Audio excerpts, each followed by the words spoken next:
Sunday school? Whoa.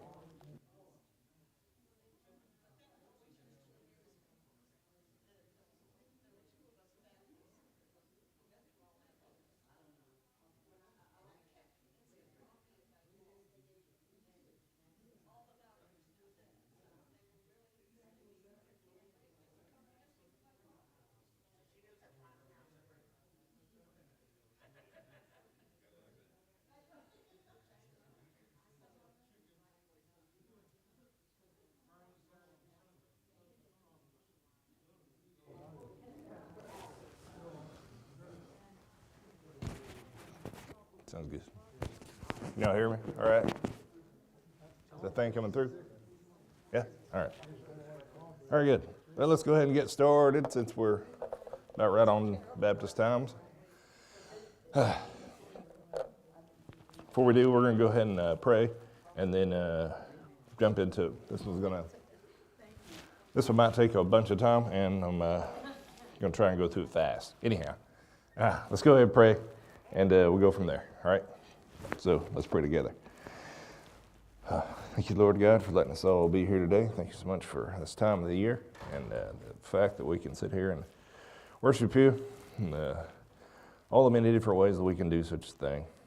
We'd ask the Lord, have a bunch of different prayer requests today, and we'd ask Brother Irving, always ask for his grandson Josh and his health and salvation, and Sister Connie and her family up there in Alaska and all over the place. And thanks so much for Miss Angie being here and for Rick and feeling better, and then also for the Nins being here, getting them here safely.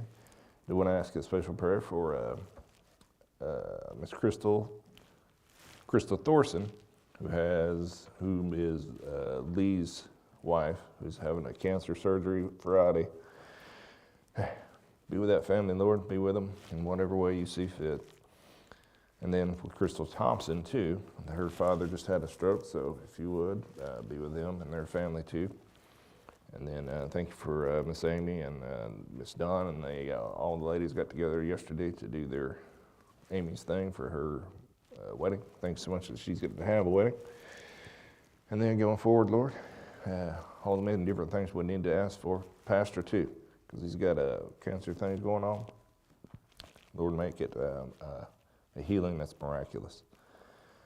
And be with us going forward, Lord. Let this be something pleasing to you, and let it be honoring to you above all. We ask it in Jesus' name. Amen. All right. Anyhow, morning, everybody. So, yeah, we're going to do kind of a different creation thing, but that's okay. We are going to start with the creation, but I pressed the wrong button. Before we get there, we're going to start with a verse that we normally start with Sunday school. Sanctify the Lord God in your hearts, and then be ready always to give an answer to every man. Asketh you a reason of the hope that is in you with meekness and fear, from 1 Peter 3:15. So we want to be able to do that.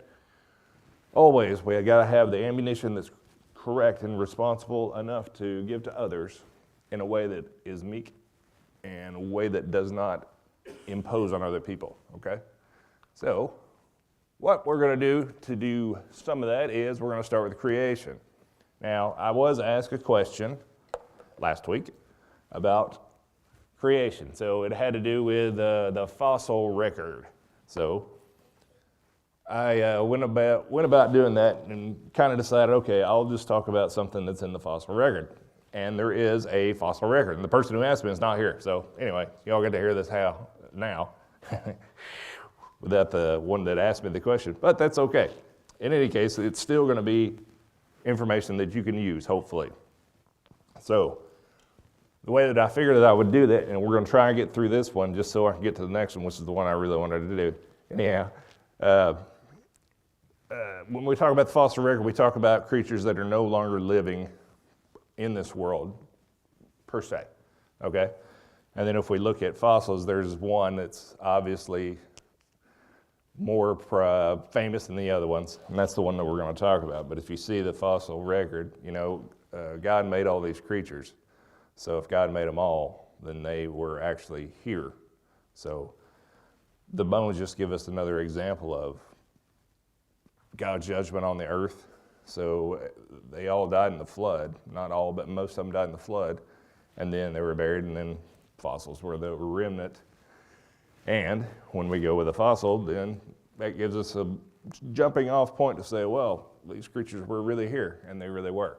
Anyhow, talking about all that, I wanted to get that out before. The creation thing that I said, like I said, the fossil record, I'm going to talk about probably the most famous of all the fossils. The dinosaurs are in the Bible, but in the Bible they're called dragons, okay? So when you see dragon, that usually means dinosaur. Or Leviathan, yeah, Leviathan was one of them. And we might not talk about that one, but anyhow, dragons is what they were called in the Bible. The word dinosaur did not come about until the mid-1800s. It doesn't matter. Anyhow, most famous dinosaur, anybody want to take a guess what it probably is? Hey, and the sound even worked. How about that? Is that what it sounded like? Yeah, we don't know. Anyway, Tyrannosaurus rex. Yes, that's what we're going to talk about to start with. And there's another picture of the animal. I don't know how they got that picture, but hey, it's pretty good. Next thing I was going to ask. Where'd they get that picture from? Yeah. Well, this is a very large animal. If we're talking about large, this is 40 feet actually in length. So from the tip of its nose to the end of its tail, 40 feet is about the average. So it's a little bit longer than a school bus for all the way. And then it's go with its height. It's about 12 feet high, so it's taller than a Goliath. But the height of it is only measured up to its hip. So there's a reason why, and I'll show you what it is in just a minute. So it's 12 feet in height. And then its weight, as they've estimated, is about 20,000 pounds. So, I mean, this is a big animal, 20,000 pounds. And if we think about that, this giant animal was also a carnivore, right? You see all the teeth and all that stuff and whatever it is.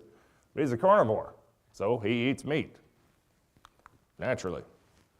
Being a carnivore, he's also a predator, probably the biggest predator that has ever lived on this planet, I would say, if it was a predator. There's another thing to be an option about it. It could be, what, that he was a, what? I'm just seeing you shaking your head like I'm saying something wrong. There is another option that I would say he was most likely a scavenger. It's kind of what I would think because he's got them little bitty short arms up there in the front. If he's a predator, it's kind of hard to use those, so he basically can only run after them and then hopefully bite one and then whatever. But if he misses, then how does he? Anyway, I'm more along the lines of thinking he was a scavenger. So it's back and forth. It's kind of like 50-50 what people think one way or the other. But anyhow, carnivore scavenger. Carnivore scavenger. So, but I want to ask this question though, was he a carnivore? Anybody? You don't think so? I mean, yeah, not Look at those big old teeth. What? Used to be an herbivore. Who told you that? And you don't get to answer any more questions because you've got an internal thing going on there. That's not fair. Yes, it is, Tristan. You just keep. Genesis 1:30 says, "And to every beast of the earth, and to every fowl of the air, and to everything that creepeth upon the earth, wherein there is life, I have given green herb for meat," and it was so. So was it a carnivore? Before the flood, I would say no, he wasn't. After the flood, God already kind of knew that man was going to fall. So he armed this creature ahead of time with these giant long teeth, about 6 inches long, big teeth. So that's just the way that he knew what was going to happen. He knew what man was going to do and how he was going to fall. So yeah, Genesis 1:30. And that's another thing that I want to think about is in Genesis, so all these creatures were made in Genesis. On day 6 is when God made all the land creatures. Does that mean that Adam saw a T-Rex? You ever think about that? You think Adam did? Because a little bit while after, right before he makes Eve. I don't know that he would have named him T-Rex. Probably not, but we don't know that. But I would think no, he did not. But he did name all the animals. Just before Eve was created, Adam had to name all the animals, so it was more than likely, not more than likely, absolutely that God brought one of these over to Adam and said, what are you going to name that one? Now, we named it T-Rex today, but I don't think Adam would have named it that either. Anyhow, Adam most likely did see a T-Rex. Not most likely. Adam saw a T-Rex. Anyhow, all right, so carnivore, nah. Scavenger, probably. And then after the flood, it says, I'm going to put enmity between you and the other creatures of the field. So at that point, it does become a carnivore after the flood. So was this creature around after the flood? I would think yes. And that's going to put a little bit of an issue there, but not really. Anyhow, he was around after the flood, and I think he was a scavenger, so we'll just go with that. Anyhow, all right, let's keep moving on about this one. So, the characteristics of the T-Rex, he's a pack hunter. So, groups of them will get together and hunt down some kind of animal or whatever they're hunting. Could have been another dinosaur, most likely. On top of that, he's posture. This is where I was getting about the height. They changed the posture of this thing from standing upright to standing to where his head and his tail were basically parallel to the ground, and that height was about 12 feet. And that's how he would move, is head and tail straight out, okay? The speed of this thing probably was around 15, given the estimates, 15 to 45 miles an hour. So he could go pretty fast if he needed to. Parenting styles are, he might have been able to feed the young, or, you know, as he came up to the young, just kind of like a bird does and throws up in their mouth. I don't know, but parenting.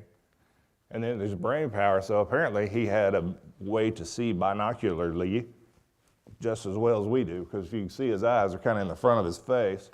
So if you look at him, that's not a good picture of his face. His eyes are there. They think that he could see better than a hawk, and he could see way better than we can see. And he could smell like really well, and because of that would be able to smell things like his prey that he's chasing down, okay?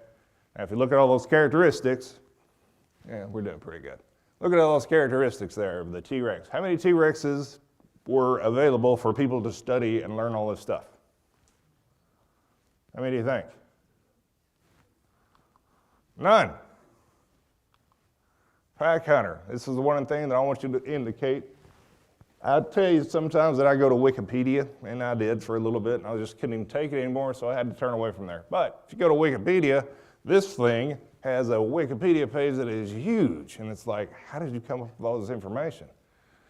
Pack hunter. So I'm reading in the thing, and I'm like, and you read in there, and it says, this may indicate that he was a pack hunter, because they found 3 of them dead together in the same area. There's 3 different skeletal fossils together, and they're like, oh, 3 of them, so it must have been a pack hunter. There is no way to know that, and that's why they said that may indicate. But if you think about, all right, well, what if there was a flood and it put all 3 kind of together at the same time, and they all died together and then were covered up and then turned into fossils? That makes a little bit more sense than saying something like, oh, he's a pack hunter because we found 3 together. So you're saying all 3 of those pack hunter apex predators died at the same time and then were fossilized at the same time. It's just craziness if you think about it. When you see things like may indicate, all right, in this posture, what they found in there, they say it strongly suggests that he stood upright, and not that he stood upright, that he was parallel to the ground. They have no idea of knowing whether or not he was that way. They don't know. Speed. They used various estimating techniques to determine his speed. What? They have no idea how fast that thing could go. They don't know. It could have been 15 to 45. It could have been 5. It could have been 150. They have no idea. Various estimating techniques is parenting style. Are you kidding me? So when I read about the parenting style, it says his parenting is most likely related to his closest relatives, which are birds and crocodiles. How do they know this is closest relative? And on top of that, how do they know what his parenting style was like? No one has ever studied him. May have been due. That's what it said. His brain power, Okay. Whoa. This was the science. They said films like Jurassic Park have introduced a more accurate representation.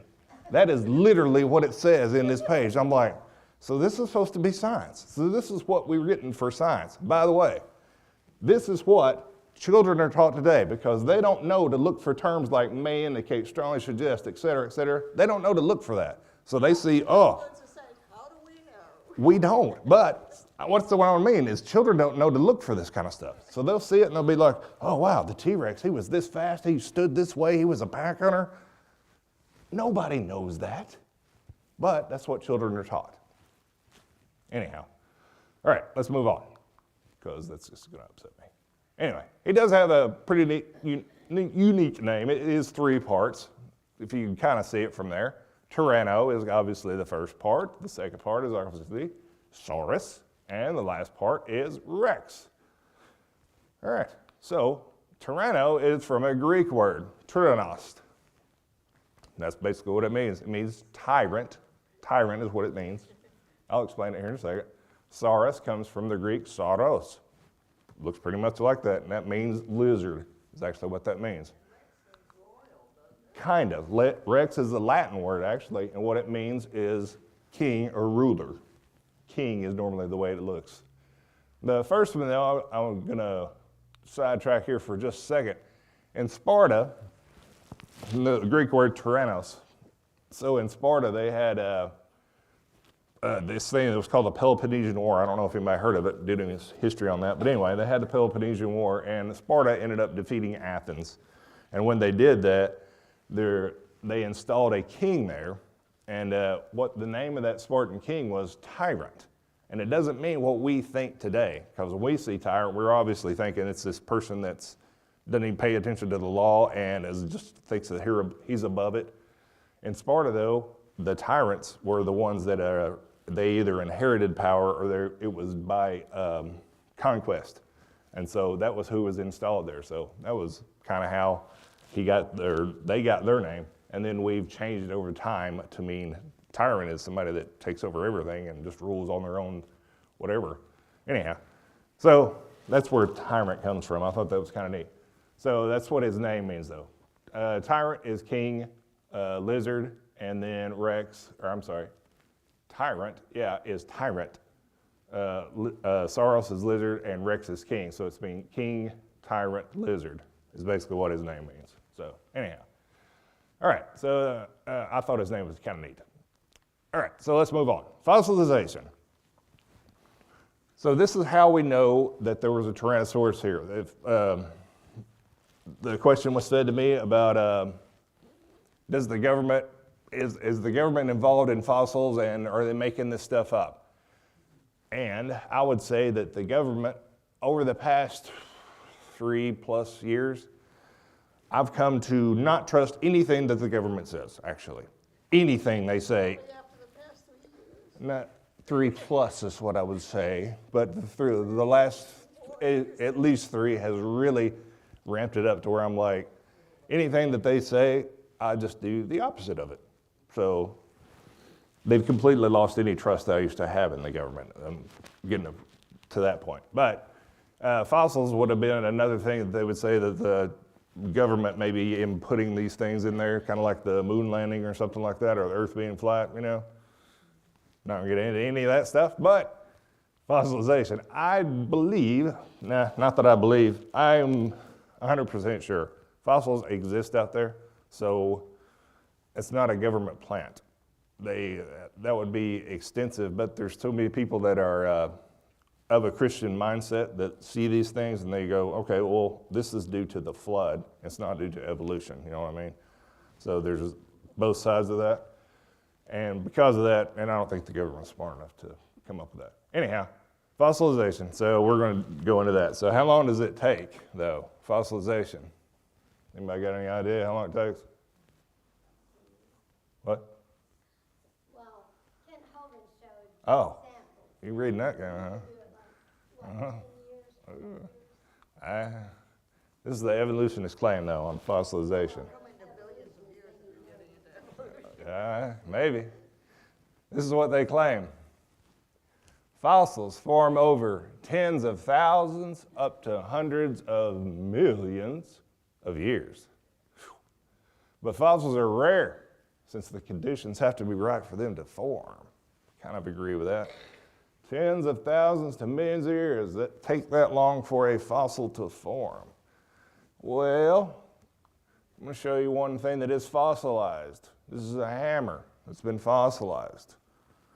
Were hammers around millions of years ago? I don't really think so.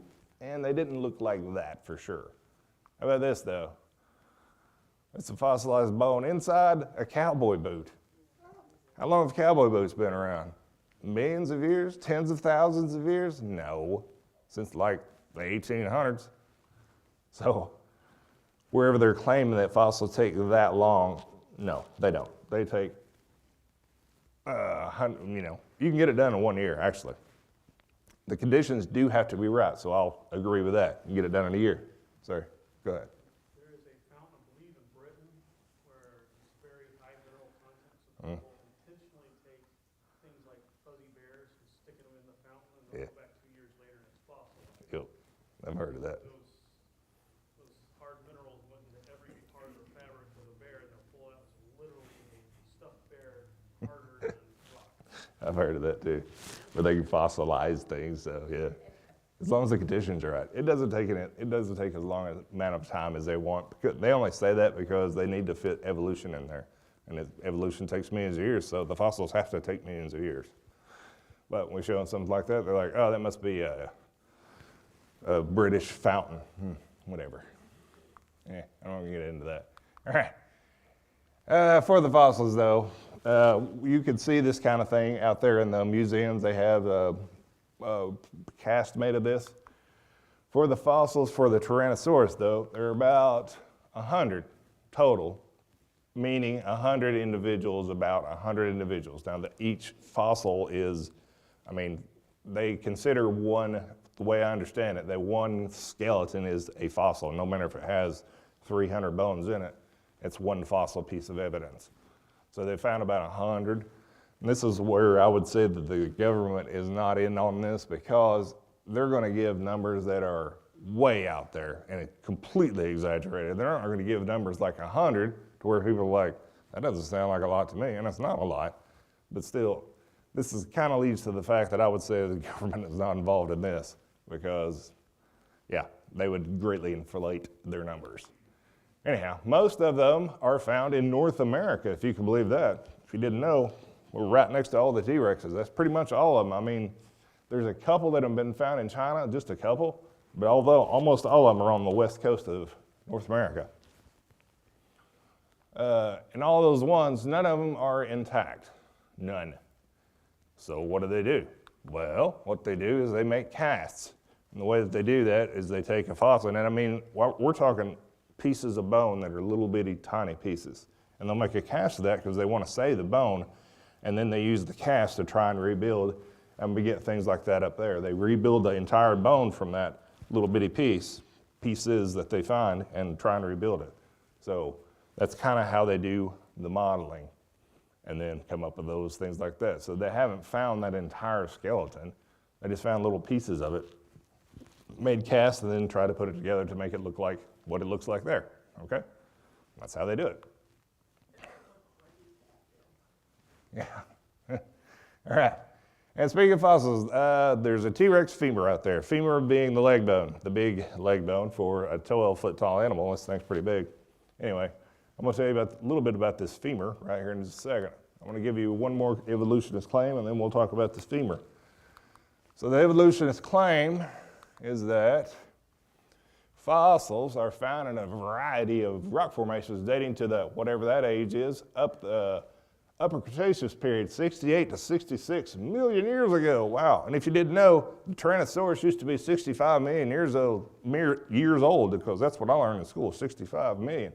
But apparently he's aged now to 67 million. So if you didn't know, he's 2 million years older, by the way. They age in a great capacity. Anyhow, fossils are found in there, whatever. That's their claim. And one more thing that I'll have to show you up here. It's a matter of faith among scientists that soft tissue can survive at most for a few tens of thousands of years, not the 65 million since T-Rex walked. Really? It is a matter of faith, because this is the femur that I was talking about a second ago, and they were transporting it, and it ended up breaking kind of right there in the middle.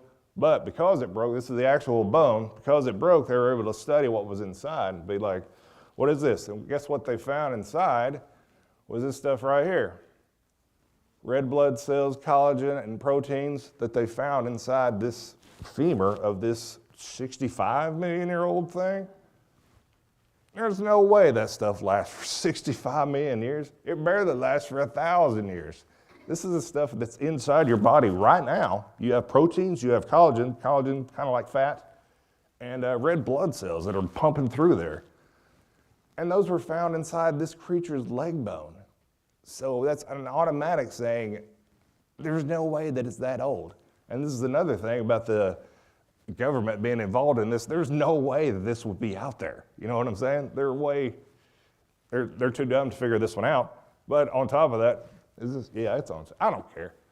They can't figure this out. You know, they're not smart enough. They wouldn't put this kind of stuff out there either if it was supposed to be, oh no, we have to build up the evolutionist claim. And evolution is a thing that the government is really big on. You know, so this kind of flies in the face of it. They've given all kinds of justification. Oh, it must be I don't even know what their justification is. Something about iron, and it's like 65 million years? No way. Anyhow, but yeah, this is the leg bone of this creature. So it kind of gives you an idea that it was around not that long ago. And actually, it wasn't that long ago. It was within 6,000 years. All right. We're running out of time. Okay, yeah. So it's about 6,000 years old. I'm not going to go too deep into the T-Rex. I just wanted to show you a little bit of a starter for that, to give you kind of an idea that the government's not smart enough to come up with a fossilization thing, and even if they did, they wouldn't be putting numbers out like 100, or they definitely wouldn't be putting out that the femur bone had soft tissue in it. They couldn't be doing that. Anyhow, all right. So before we move on I want to give you all some food for thought. Oh, good, because our time is perfect. Food for thought, though. So reptiles, I don't know if you know this or not, but reptiles, once they reach maturity and they're at their adulthood, they never stop growing, ever. They don't have something inside them that tells them to stop like we do. You know, some of us are 3, 4, 5, 6 feet tall. Reptiles do not have that. So they'll just keep on growing. Do what? I said that is kind of scary. Yes, it is kind of scary, actually. And if you think about the pre-flood world, which was a perfect world, one that I think actually had a canopy around it, it might lead to the explanation that some of those reptiles will get really big. So, and then even after the flood, as the world was changing, and we'll do that later, but as the world was changing, these creatures could still be getting really big, because the only thing that's really affecting them is their environment and predation. So if they've got an apex predator, or an apex scavenger, like the T-Rex, nothing's really going to be eating that thing. So, I mean, it's going to get pretty big. So, something to think about, though, is reptiles never stop growing. So, here's a little reptile. But if he keeps on growing a little bit, he gets a bigger, like a monitor lizard size. But if he keeps on growing, he could get the size of like a crocodile, you know what I mean? But if he were to keep on growing, it could be that crocodile was standing up. And if he were to keep on growing, it could be that crocodile stands up all the way like this and is no longer a crocodile. And if he keeps on growing, it could be something like that. Could be. So anyway, just some food for thought, is the reptiles never stop growing. So I'll let you decide whether or not each reptile has its own little thing. Do what? Don't get a pet python. And pythons can get pretty big. All right. Yeah, good. Okay, so the next part. All right, so the next part has to do with what we're doing kind of in our church today and in most of America and in a whole lot of places, okay? Question about, oh man, I didn't even ask that. Does anybody got any questions on the T-Rex things that I was showing there? Sorry. Yeah. All right, good. Yeah. Okay, so this is what we're going to talk about though, because we're all here. This is the time of year, right? It's Christmas, but not just Christmas. We're going to talk about Christmas trees. Good, bad? Huh? Depends on who you ask. We're in church, though. So we're asking church people, Christmas trees good or bad? I don't want to ruin Christmas either. So I'm just going to give you some information, and then you decide on your own. It's not for me to change your mind or push you one way or the other. Didn't the idea come from Germany? Yeah, kind of. We're going to talk about the history of the Christmas tree to start with, and then go from there. All right, the history, and always keep in mind that history, and for the Christmas tree, it is really hard to find actual, accurate history. History is always written by the victor, by the way. So if they do like Christianity, if they don't like Christianity, they may throw something in about Christmas trees. I don't know.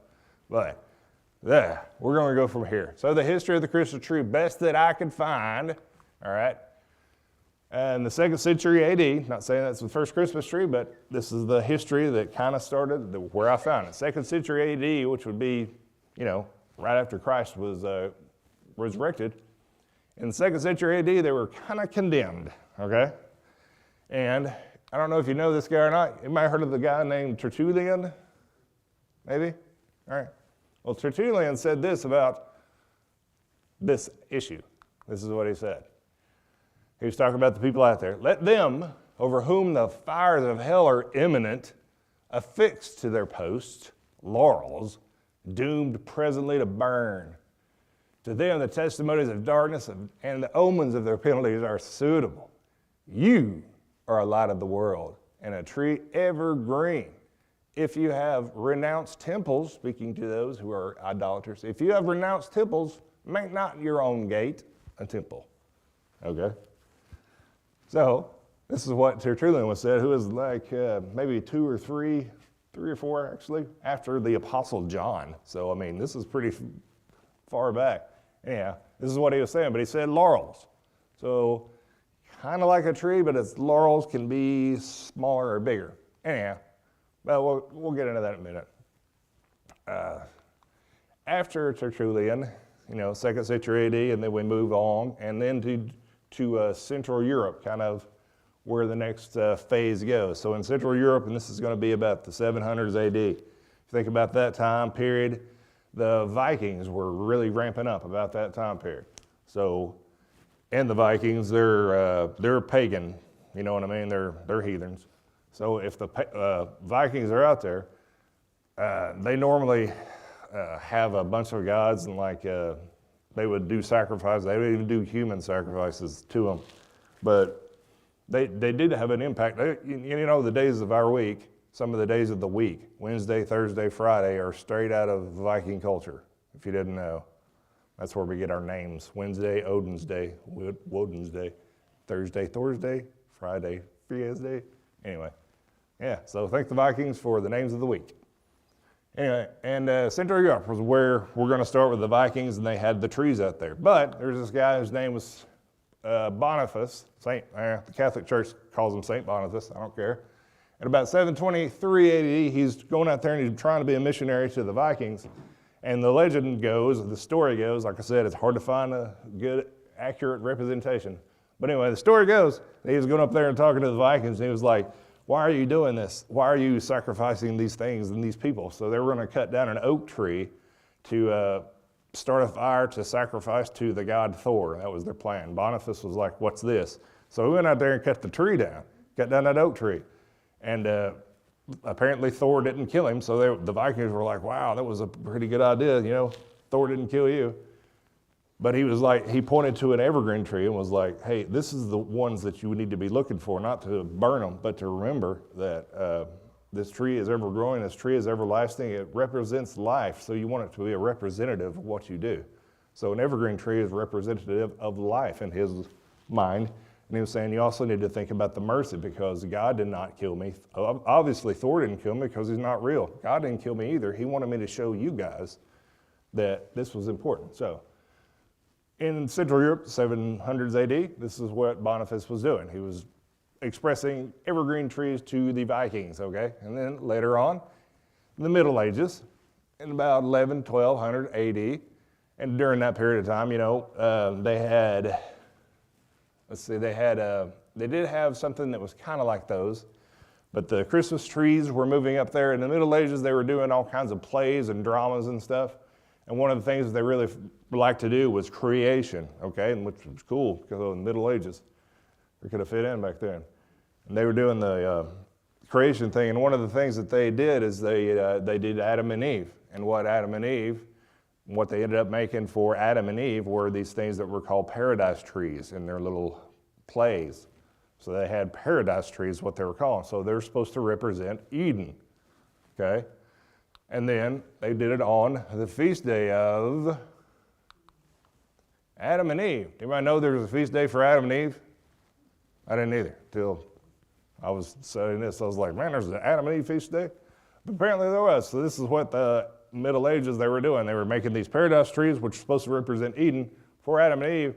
And the date of that is the 24th of December. So you can see where that date fits in. So they were doing a feast for Adam and Eve, paradise trees, on 24 December, using that to represent God in a way. But that was kind of how it started. So, not started, but that's how it advanced, is they were using the paradise trees there on the 24th. Then later on, Germany, which was good, Germany. In Germany, they started doing, they wanted to get it away from the Middle Age things. Yeah, there we go. Some of this I had to write down because I can't remember it all.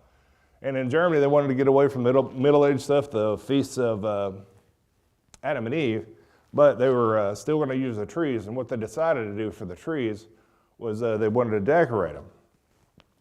And the way that they decorated them is to keep the Adam and Eve thing there, they put a bunch of apples on them. So, did Adam and Eve in the garden, did they eat an apple? No, they didn't eat an apple. Because why would God allow them to eat an apple and then keep on going and allow apples to remain? No, they didn't eat one. But anyway, it was a representation of what Adam and Eve did. They ate the apples. They also put tinsel. They put others. Oh, they put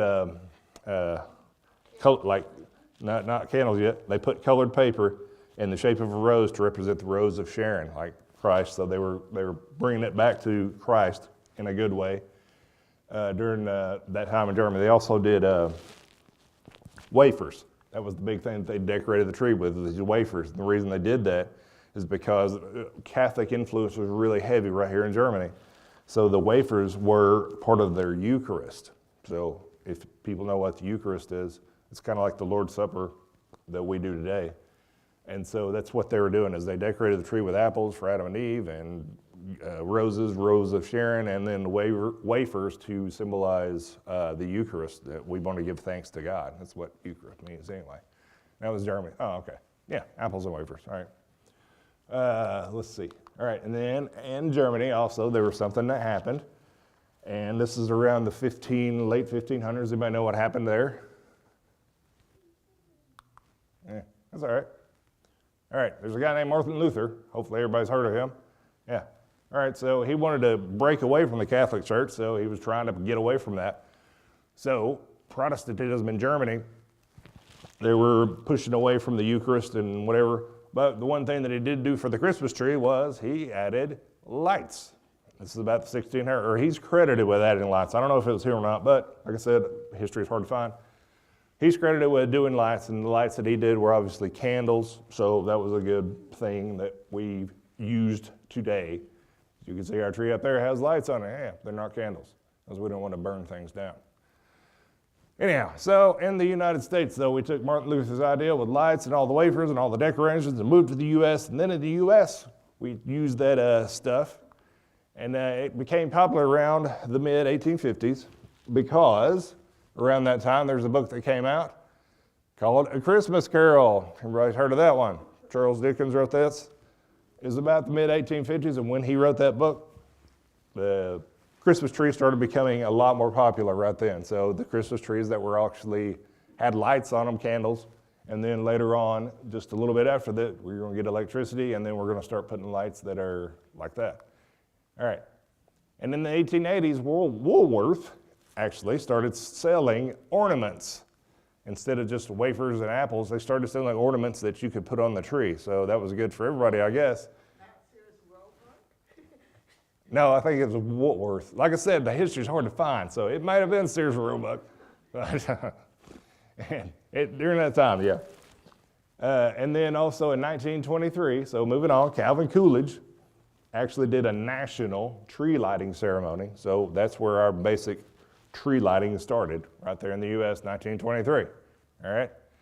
And then after that, a little bit after, FDR came in with a Great Depression, so he was using Calvin Coolidge's tree lighting ceremony and also Woolworth and trying to put them together because the Great Depression is going on. He was trying to increase morale and increase the use of the economy in the United States. So that's what he did.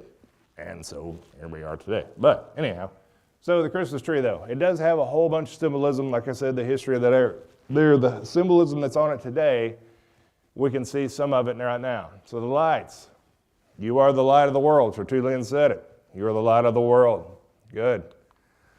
The ornaments, they're not all supposed to be the way that they are today, but the ornaments are supposed to represent faith. They're supposed to represent belief in the death, burial, and resurrection of Christ. It's supposed to be the gospel message. Some people have crosses on their Christmas trees, and that's the ornaments, which is good. The evergreen tree, like I said, does represent life, continuing life, all growing, all life that continues. That's the idea, is that it's an evergreen tree, and that's what our lives are supposed to be, is evergreen. We're continuously going to live if we're going to heaven. The presents that are under the tree. Now, we've made a big deal out of this, but it didn't used to be this way. The presents were supposed to be a gift for someone else and to say, hey, this is something that I can do for you. I want to give this gift to you. It's not supposed to be like we do today in that the presents are bigger than the tree in some places, but we don't need to do that. But anyway, the presents did have a good symbolic meaning, is this God gave us eternal life, and it was supposed to be give unto others, and do unto others as you would have them do. The three wise men, you could throw the three wise men in there and their gifts if you want. I'm too small to Yeah. put the 3 wise.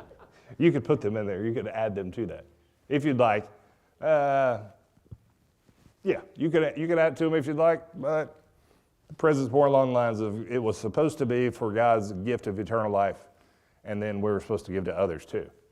And yes, the Magi did come in there. The star on top of the tree, usually we have a star on there, and it's supposed to represent the star that the wise men followed. Wise men followed a star, and that's what it's supposed to represent, Christ's birth. And it's also supposed to be about unity, bringing your whole family together, no matter where, no matter what, and bringing them all in accord. So that's what the Christmas tree is supposed to do. It's supposed to bring all those kinds of things. Now, there's more than that. I have to get into the secular side a little bit.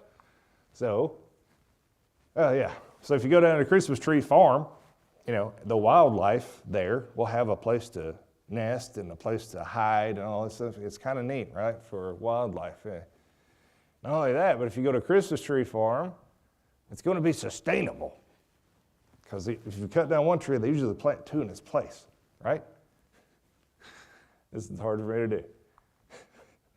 Not only that, Christmas trees are carbon neutral because we've taken one down and we've put 2 up in its place, and they suck in carbon dioxide, which is the punishing air. I can't even fake that one, man. That's just craziness. Anyhow, Christmas trees. All right, so that's kind of the history of the Christmas tree on a secular and a biblical side, kind of the history. But are Christmas trees in the Bible? Biblical truths about Christmas trees? Maybe. Let's turn to Jeremiah chapter 10, and we'll go from there. Let's see, Jeremiah 10.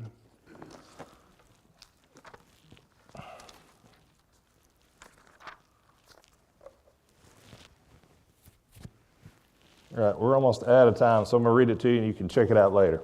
We're at Jeremiah 10, verse 1, and it says this, Hear ye the word which the Lord speaketh unto you, O house of Israel.